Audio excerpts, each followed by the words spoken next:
Our forefathers knew the dangers of big government and how it can threaten the rights of the people. They overthrew a government that told people what to do in critical aspects of their lives. For the first time in history, a document was created that protected the rights of citizens through limited government. We as Americans have the God-given rights to life, liberty, and the pursuit of happiness.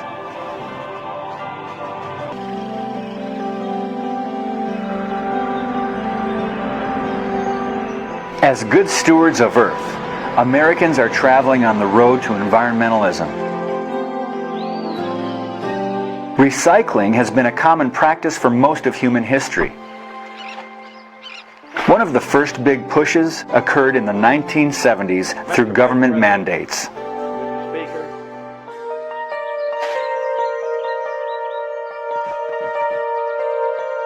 As time passed, environmental protection went from a local phenomenon to a worldwide movement. Saving planet Earth became a common goal. This goal took shape through the United Nations. Beginning in 1983, the United Nations asked the World Commission on Environment and Development, also called the Brundtland Commission, to propose long-term strategies for achieving sustainable development by the year 2000 and beyond. By 1987, in the name of preserving the food supply and clean water, sustainable development was introduced. Director General of the World Health Organization and Vice President of Socialist Internationale, Gro Harlem Brundtland, led a commission that released a report called Our Common Future. In it, they defined sustainable development as development that meets the needs of the present without compromising the ability of future generations to meet their own needs.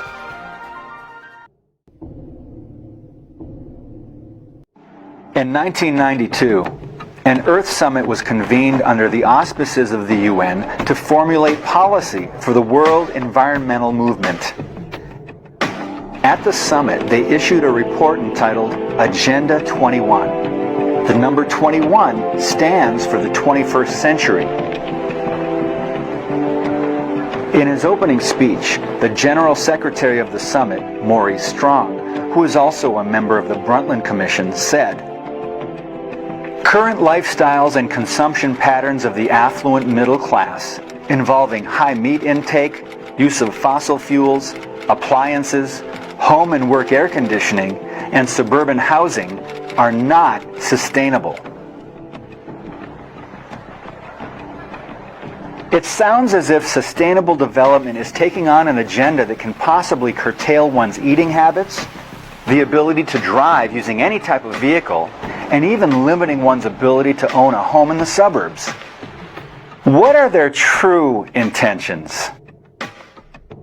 At the conclusion of the Earth Summit, in the euphoria of the moment, Agenda 21 was signed by 178 world leaders, including President George H.W. Bush.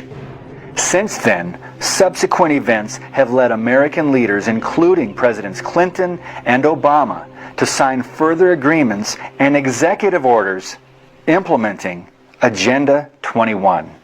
But in June of 1993, President Clinton issued Executive Order 12852 to create the President's Council on Sustainable Development. The purpose of the PCSD was to translate the recommendations set forth in Agenda 21 into public policy administered by the federal government. Now this begs the question, what UN mandates are being funneled through the federal government to our local communities? So now, let's see how Agenda 21 is affecting the United States Bill of Rights and Constitution.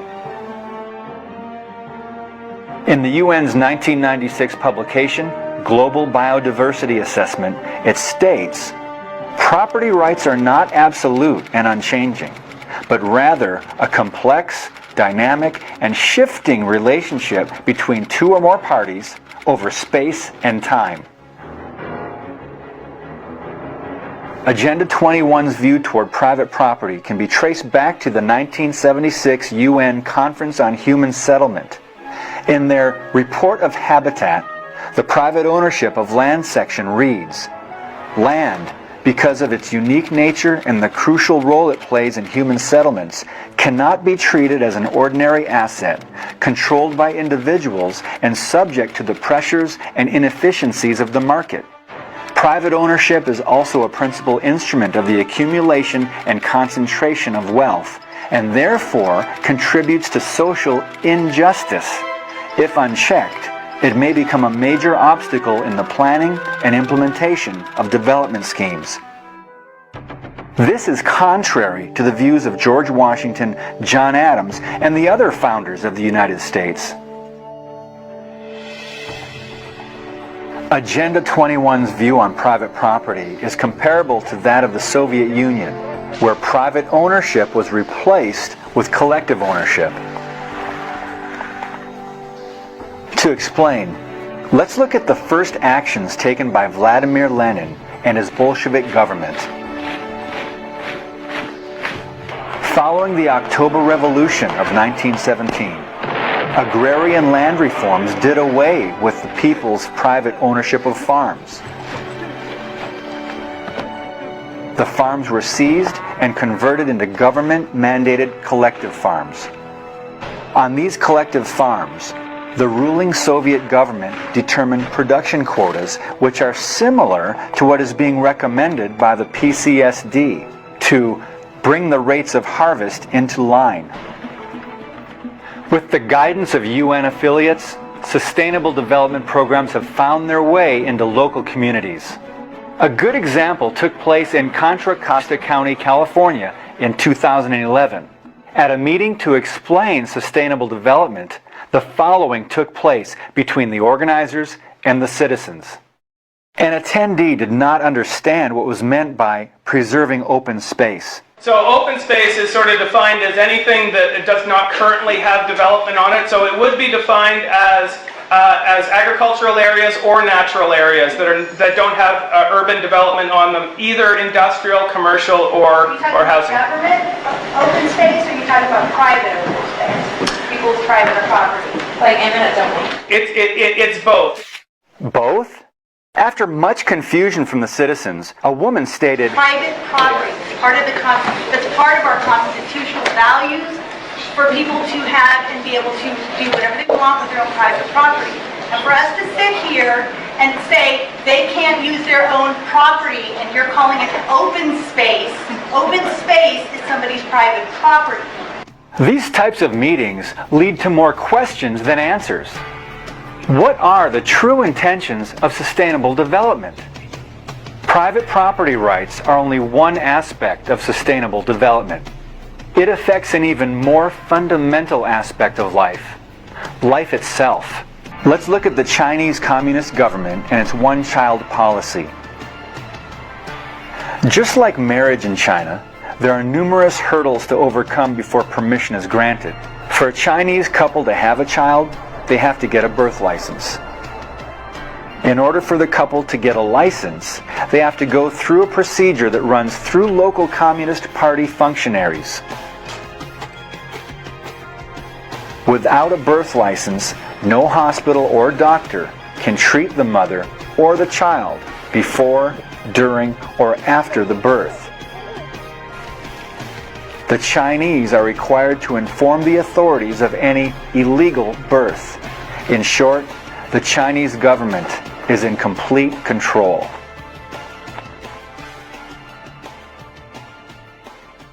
Since China is one of the 5 permanent members of the UN Security Council, it has a great deal of influence on UN policy and how they view population control.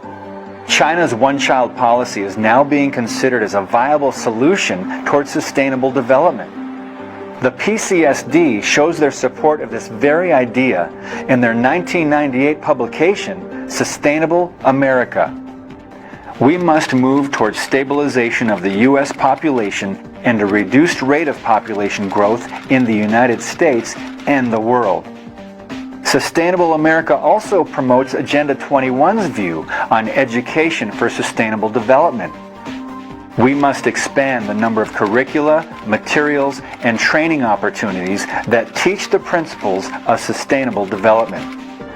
Generally speaking, it sounds as if the UN is altering children's school or college curriculum to improve the quality of education. On the surface, this sounds very positive. But is something missing here? What exactly are they changing? And how is this going to be implemented? Looking at the big picture, how is this directly affecting us and our individual freedom? It extends into many areas at state levels. One in particular is recommending large-scale training of new government workers to enforce sustainable development. A good example is taking place in Madison, Wisconsin. In the publication, Building a More Sustainable Future in Wisconsin, it emphasizes the importance of state and federal training and education programs to generate educators, facilitators, and motivators who would be capable of going into individual homes and helping people develop their own personalized sustainability action plans. This sounds as if, for the good of our communities, we can look forward to trained government employees entering our homes. How will this directly violate your freedom? Agenda 21 is much more than private property, population control, and education. It affects nearly every aspect of your life. The following is a partial list of what Agenda 21 also promotes. Relocating people from rural areas to cities, higher gas prices, manipulating transportation patterns, forbidding human access to land, seizure of private property, restricting the amount of water use, additional taxing, restricting the amount of waste, forced community involvement, and the list goes on. In support of saving the earth, affiliates of the UN have continued to expand into local communities through programs known as Local Agenda 21. The main organization that local governments join to be part of Local Agenda 21 is ICLEI. ICLEI stands for the International Council for Local Environmental Initiatives. Founded in 1990, it was established when more than 200 local governments from 43 countries convened at its inaugural conference at the UN. ICLEI states that it provides technical consulting, training, and information services to build capacity, share knowledge, and support local government in the implementation of sustainable development at the local level. ICLEI has begun to entrench itself within the United States. As of 2012, the U.S. has by far the most local governments involved in ICLEI, exceeding 500. In an effort to educate fellow Americans, the John Birch Society created a 3-click challenge that revealed ICLEI's involvement within America's communities as well as ICLEI's connection with the United Nations. Since 2013, ICLEI has modified its information, rendering the challenge obsolete, and seem to be working towards hiding their connection with the United Nations. Have no doubt, as more and more Americans apply pressure, ICLEI and the United Nations will work to make changes to their program names, web links, and much more. Citizens all across the country need to educate their local officials about the problems with Agenda 21 and sustainable development. Find out if your community is part of ICLEI by simply searching ICLEI USA members. Once informed, you can take action and work towards dropping ICLEI membership like so many other communities have already done. For example, in Edmond, Oklahoma, a small group of concerned Americans took action.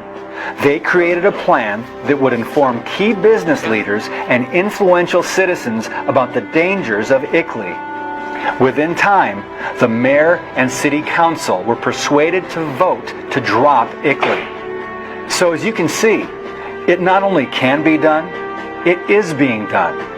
To discover how you can get ICLEI out of your community, visit the Stop Agenda 21 page at jbs.org. This will give you the materials you need to learn more. Once informed, you can learn ways to tell others about the dangers of sustainable development. And finally, we encourage concerned Americans to get involved and take action. Samuel Adams once said, "The liberties of our country, the freedom of our civil constitution are worth defending against all hazards, and it is our duty to defend them against all attacks." Regardless of your political affiliation, we are all individuals with freedoms and unalienable rights.